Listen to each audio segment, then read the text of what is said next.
নেক্সটে যে সিম্বলটা অথবা অপারেটরের সাথে তোমাদের পরিচয় করায় দেব সেটা হলো একটা পার্সেন্ট সিম্বল অথবা মডুলো। প্রোগ্রামিং এর ভাষায় যেটা বলে হলো মডুলো। এই পার্সেন্ট যে জিনিসটা আমরা নর্মালি ইউজ করি, কত পার্সেন্ট হিসাব করে এই জিনিসটার জন্য, প্রোগ্রামিং এর ক্ষেত্রে এই জিনিসটা একটু ডিফারেন্ট।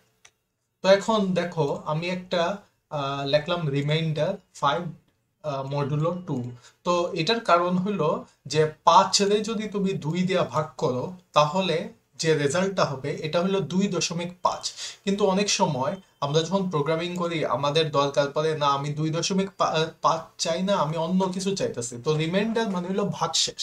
তো মডিউলো যে অপারেটরটা এটার কাজ হলো ভাগশেষ তৈরি করা। যেমন ছোটবেলায় তুমি হয়তো পড়ছো যেখানে একটা সংখ্যারে আরেকটা সংখ্যারে দিয়ে ভাগ করলে ভাগফল একটা থাকে এবং ভাগশেষ একটা থাকে। তো 5 রে যদি তুমি 2 দিয়ে ভাগ করতে চাও তাহলে 4, 5 থেকে 4 দিয়া 4 রে 2 দিয়ে ভাগ করা যাবে এবং 2 রে 2 দিয়ে ভাগ করলে শূন্য থাকবে, বাকি থাকবে 1। তো এখানে রিমাইন্ডার হিসাবে 1 আসবে। তো এটাই হলো মডুলো অপারেটরের কাজ। তো এখন আমি যদি অ্যালার্ট দেই রিমাইন্ডার, তাহলে দেখো রিমাইন্ডারটা আসলো 1, কারণ দেখো 5-এর থেকে 4 নেবে, 4-রে 2 দিয়ে ভাগ করলে 2 হবে, আবার 2-রে 2 দিয়ে ভাগ করলে 0 হবে, এরপরে ফাইনালি 1 থেকে যাবে। ওই রিমাইন্ডারটা এই মডুলো অপারেটর দেয়া আহ, আনতে হয়।